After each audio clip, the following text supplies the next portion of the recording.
எங்களுக்கும் காலம் வரும், காலம் வந்தால் வாழ்வு வரும், வாழ்வு வந்தால் அனைவரையும் சாகடிப்போம்.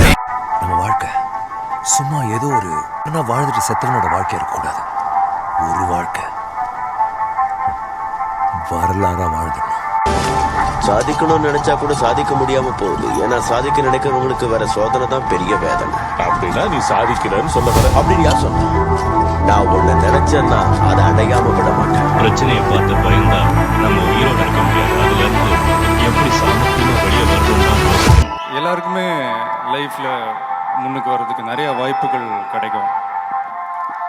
ஆனால் என்ன, அந்த வாய்ப்புகள் இருக்கிற கஷ்டத்தை பார்க்குறவங்க தோத்துடுறாங்க, அந்த கஷ்டத்துலேயும் இருக்கிற வாய்ப்பை பார்க்குறவங்க ஜெயிக்கிறாங்க. எல்லாமே நம்ம ஒரு விஷயம் நாளைக்கு நான் இந்த அவார்ட் வாங்கணும்னு சொல்லும்போது சிரிக்கிறது ரொம்ப ஈஸி.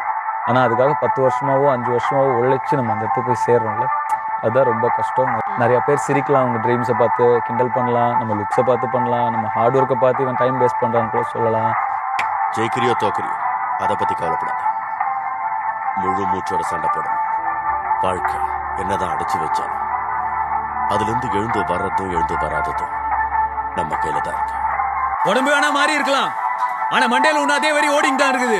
நான் என்ன சரி பண்ணிக்கணும்னு நினைக்கிறேன். என் உயிரே போனாலும் பரவாயில்ல. போய் சொல்லுனா நான் யாருன்னு எல்லாருக்கும் நிரூபிக்கிற நேரம் இது.